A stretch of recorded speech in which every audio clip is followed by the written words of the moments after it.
Hello and welcome to the LA Venture Podcast. We're David Waxman and Minnie Ingersoll, partners and investors at TenOneTen. We've watched Los Angeles grow from a sleepy tech backwater to a bustling mecca of startup opportunity. Through conversations with fellow investors and a few other special guests, we'll deliver an insider's view of the LA tech scene.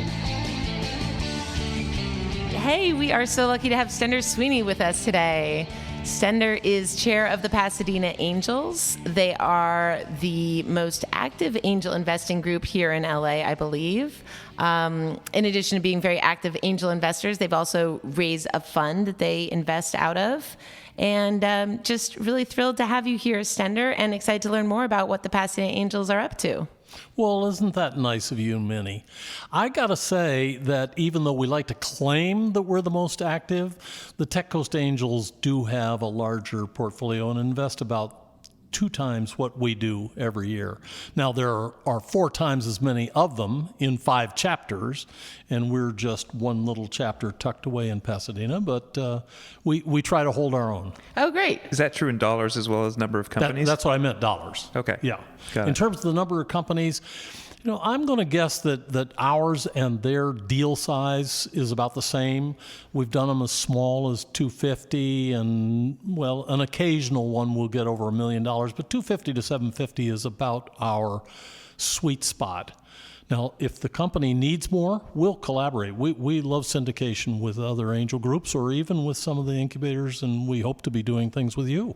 That's great. Well, we just met each other last week, and you have a really interesting backstory. I'd love to hear a little bit about your career before becoming an angel. Well, let's see. What can I say that my wife would allow? So I was at the Times Mirror Company for 28 years. We owned a variety of information service companies. You're familiar, I'm sure, with newspapers, magazines, cable, professional book publishing, and the like.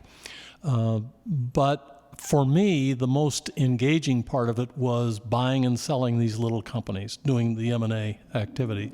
And I particularly loved working with the operating units that we acquired because we always kept them independent. We didn't integrate them into the parent company. They had a completely separate table of organization. So we behaved much more like an independent director. So I retired early and began doing this angel investing about 25 years ago. Did you start with an angel group, or did you start? There were no angel groups. 25 years ago, you did it on your own, and deal flow was really the challenge. So what I started off doing is just volunteering my service as a CFO substitute, because most of these, you do know that the last slot that any company is going to fill is the CFO. I mean, he doesn't generate any revenues, and he's usually an unpleasant person, and he's the only person in the company who's going to say no to the CEO consistently. So why do we need him around? We don't want one of those. So what I would do is just sort of behave like a well-mannered interim CFO who could go away at any time, and I just do it for shares. And that's how I started my angel career. That's terrific. Just a side apology to any CFOs who are listening. I've met and worked with some great ones. And how long did you do this solo angel investing before Pasadena Angels? Well, you may recall that the Band of Angels was the first named angel group. That was in 95 or so. I started doing this in 93. So I was 3 years by myself. The Band of Angels came along, and then it proliferated. I mean, the Tech Coast Angels was the first here in LA. That was in 97, and then the Pasadena Angels in 2000. I went to several Tech Coast Angels meetings between 97 and 2000. In 2000, the Pasadena Angels began. It was obviously an easier commute.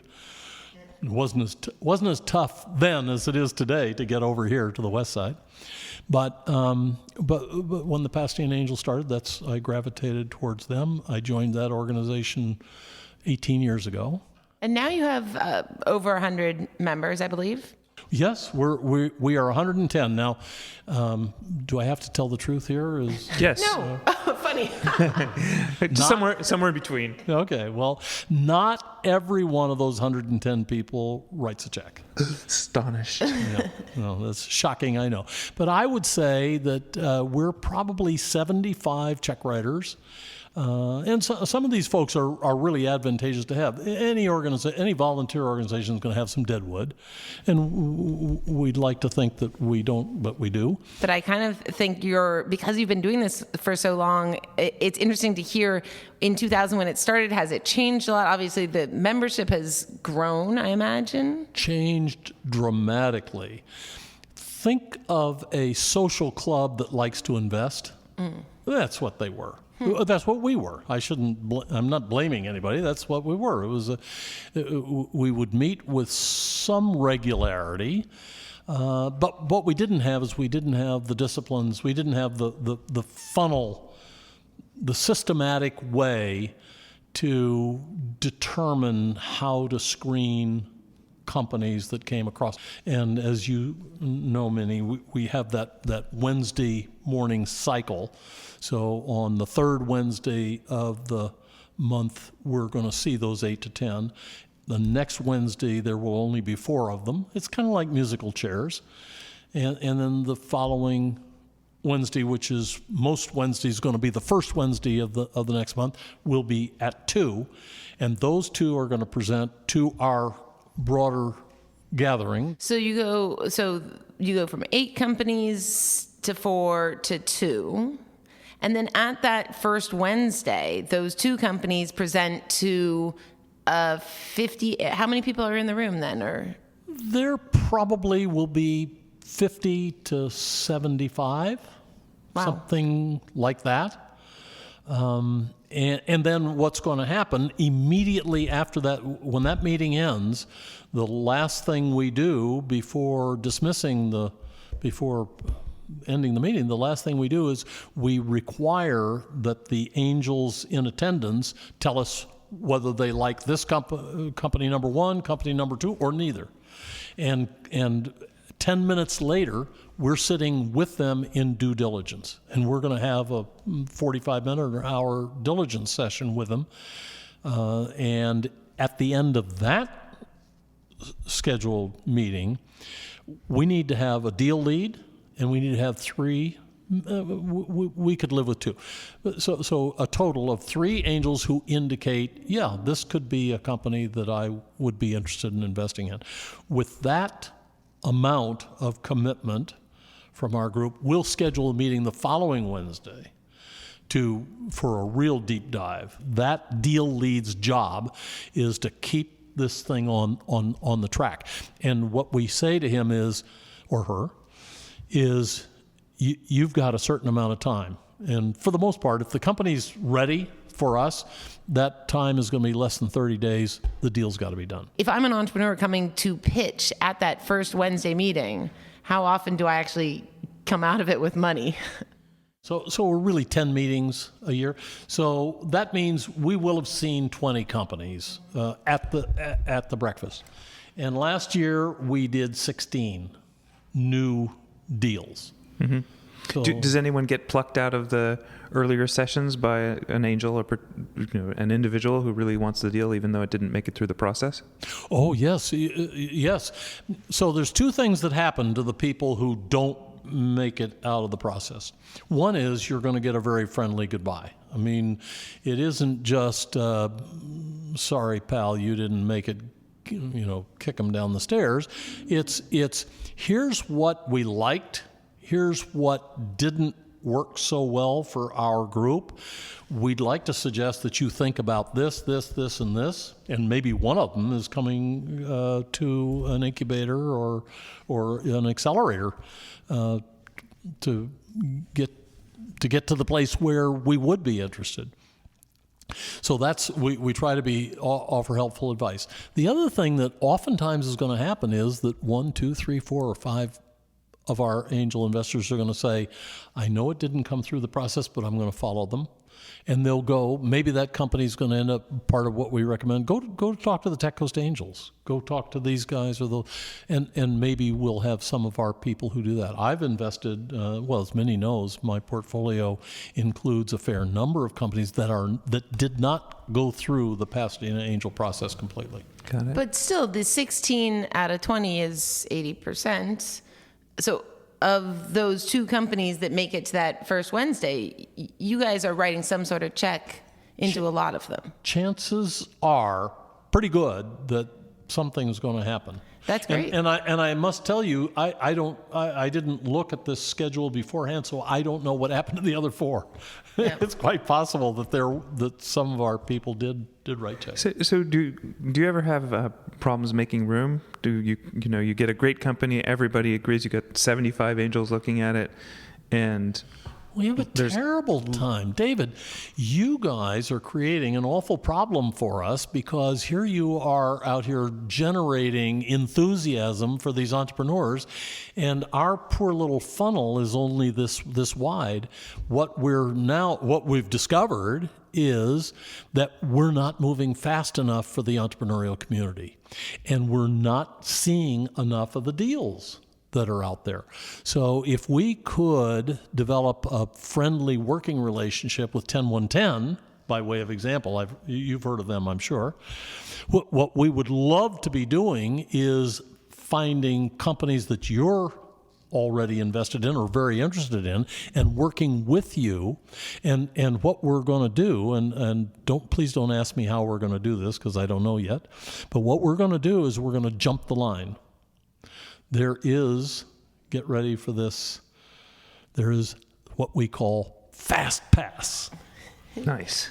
Pasadena. I see the Pasadena. I could only think about getting through the bridge. Right. So anyway. I'm from Pasadena. And what that means is jump the line. Now, this is not Disneyland, so we've got to be sure that we don't offend all those people who did go through all those steps.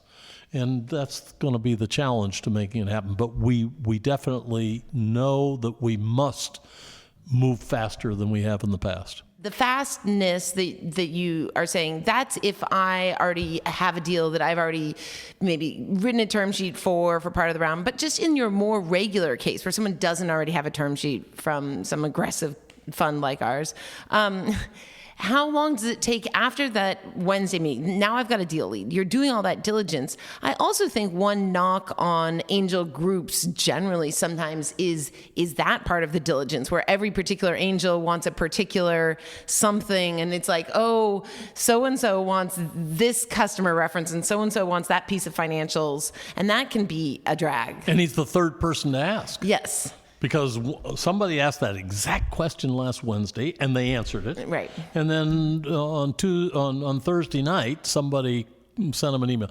We try very hard, and we're still working at the discipline. Disciplining volunteers is not easy. I mean, disciplining people who are paid is not easy. Uh-oh. Were you looking across the table when you said that, David? I was looking past. Oh, yeah, looking off. Okay. But seriously, though, one of the things that we're working very hard at is being sure that our systems are such that we do corral the information that we get from the entrepreneur.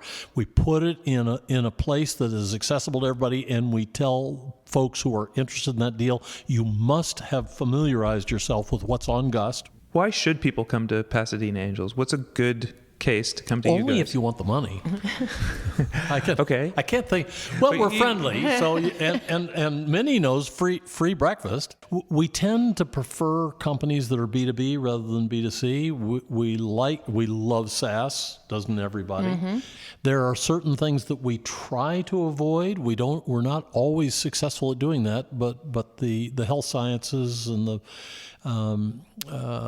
medical devices, medical related, but we're more than happy to steer them to the Tech Coast Angels San Diego chapter or to, right there in Pasadena.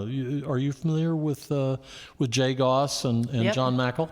Yep. Sure. So we've co-invested with them. Oh, well, there you have it. And so do we. So we try to steer them to people who would care about their And the reason I was saying the expertise is I know you have a fund, and so I want to get to that in a second, but I want to stay with just the process, which is each of the individual angels is writing an individual check. And so you then, the entrepreneurs, I imagine, have some ability to then call on those particular investors, and their interests are now all aligned because they're writing their individual checks. So our website says it's more than the money, which means that we really are. We try to be there to help. And if I don't have the skill set or the relationships or whatever it is that you need, I'm going to reach out to try to find one of my fellow angels. And it doesn't have to be a Pasadena Angel. We reach beyond our own membership. Is there a place that people can look to see the Pasadena Angels? Do you have bios up where someone can... We have a lot of information on our website. We launched a new website last year.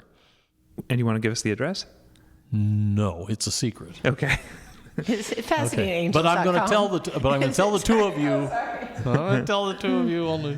Yeah, no, we are PasadenaAngels.com. But we spent some money, and interestingly enough, we got 3 of our own angels to help in the design. So this is really helpful. And there's a wealth, I could almost say, a wealth of information on there.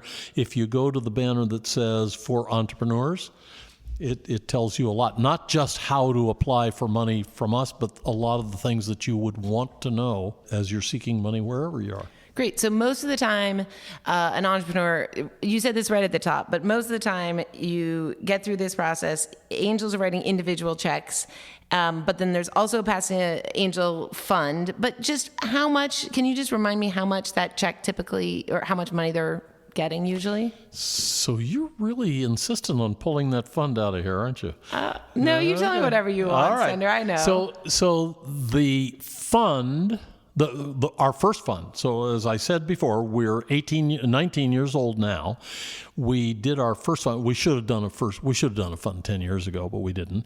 Our first fund is 3 years old. It's raised $3 million.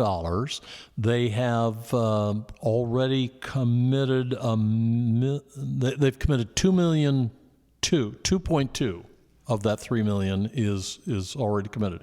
The bite size is always 100,000, and the only way that the fund is going to invest by its governing documents, the only way it's going to invest is if there are a minimum of 4 Pasadena Angels and $100,000 of Pasadena Angel money in the deal, and if it passes those 2 tests, then what happens is we ask the entrepreneur to come in for what's probably going to be a 60 to 90 minute session.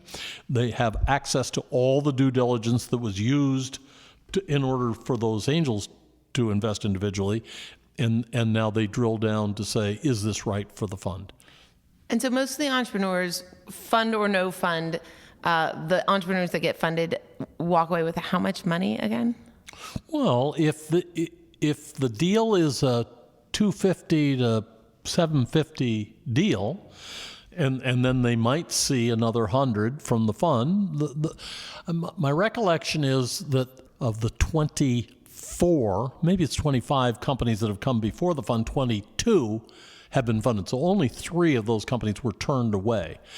The fund is there to support the Pasadena Angels, but of course the LPs in the fund are the Pasadena Angels? They do not think, you have to be a Pasadena Angel. Now you could join the Pasadena Angels just for the fund, although we discourage it. But we do have a couple who do not care about individual investing. They just want to invest through a fund. And just a question about mechanism on the non-fund stuff.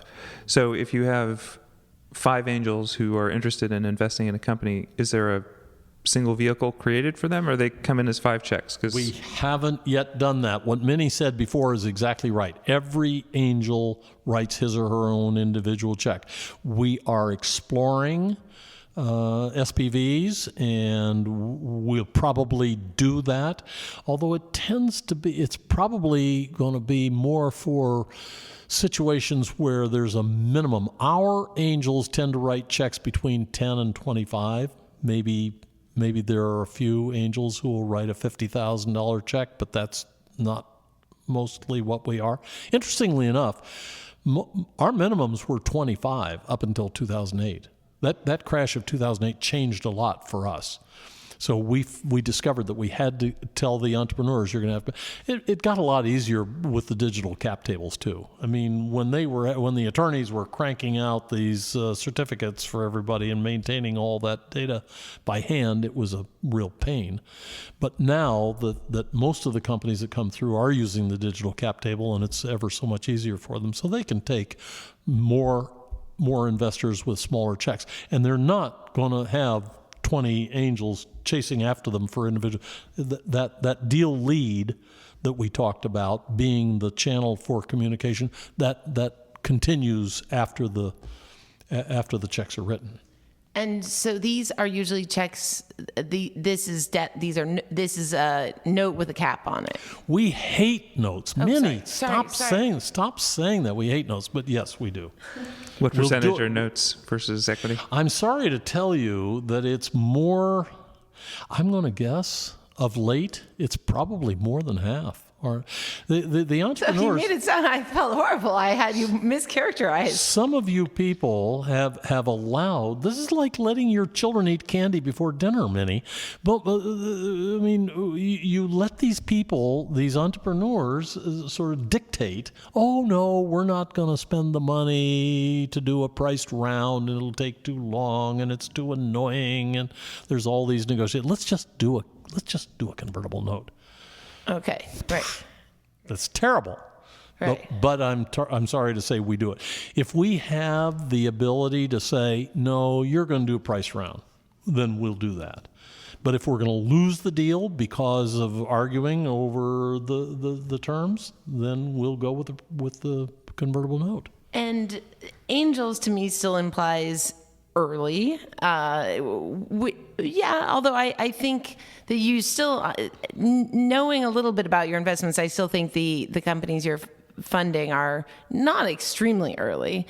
But you'll be looking at, let's say it's a price round, something in the $4 or $5 million range. Every deal is going to be different from every other deal, of course. I'm remembering at least two. What did I tell you? There were 16 new deals in 2018. I think I remember two that were either pre-revenue. I don't think we do a pre-revenue deal, but we do a deal that's before you've established a regular, continuous flow of revenues.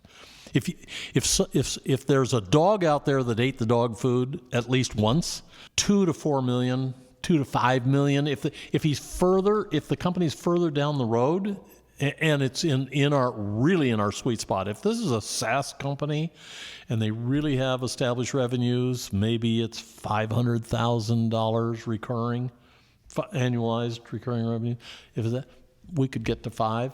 We get very nervous. We're allergic to the valuations you see up in Silicon Valley, and we get very nervous above 5.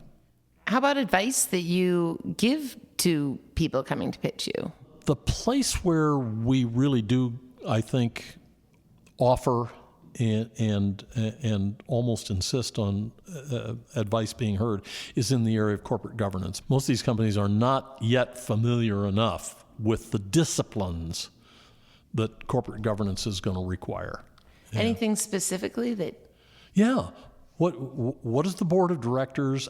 What's the composition of the board? How does the board organize itself? What's the role and relationship between the entrepreneur who owns 50, 75? I own 50, 75% of this business. Why am I compelled to report to you people? I mean, and you invested $25,000, and you're my boss now? I don't like that. Right. You hear that a lot from entrepreneurs, not fully appreciating what the board's role is. And you're going to, wait a minute, we're going to have a compensation committee and I'm not on it? Right. You do get some of that. Right. And what is the relationship, though, not with the board, but with someone who put $25K in who's not on the board? Is there an expectation? Should there be an expectation that person has given you money and And do you should you need to take their call if you're a busy entrepreneur? Well, at the Pasadena Angels, we work very hard to have those calls go through the deal lead. Right. And the deal lead should know when that call can wait until there's 3 other subjects to discuss or whatever. I mean, we come at this with the assumption that entrepreneur is very busy getting this business off the ground, not answering our willy-nilly questions. So we try to be disciplined about that. Great. Other things that we should really cover that are important. Okay, so you should know that we're trying to learn. One of the things, we're a bunch of old geezers, but we're getting younger all the time. And frankly, most of our new members are people who have done very well at an early age and retired. Maybe they didn't even retire, but they're thinking about a better investment return for their retirement funds than what they would expect to see in the public markets. And so they come in, they can't afford to put in as much time as we retired folks do, but they make a really valuable contribution because they're into the culture and into the what's hot and what's not and what's going to be better next year. And so my take on this is that we have a lot of value that we can offer. That's great. I think we all in tech, we're always all reinventing ourselves because, as you said, the dynamic of fundraising has changed a huge amount in 5-10 years. Yes. And will continue to, I'm sure. Yeah. Great. Stender, thank you so much for coming. It is so great to learn more. Well, what a treat for me to be with the two of you. Thank you. Thank you. Thanks.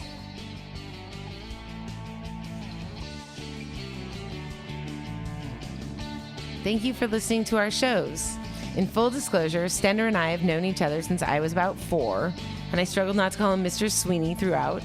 He is a lovely human. Please do give him 5 stars on iTunes or wherever it is you listen.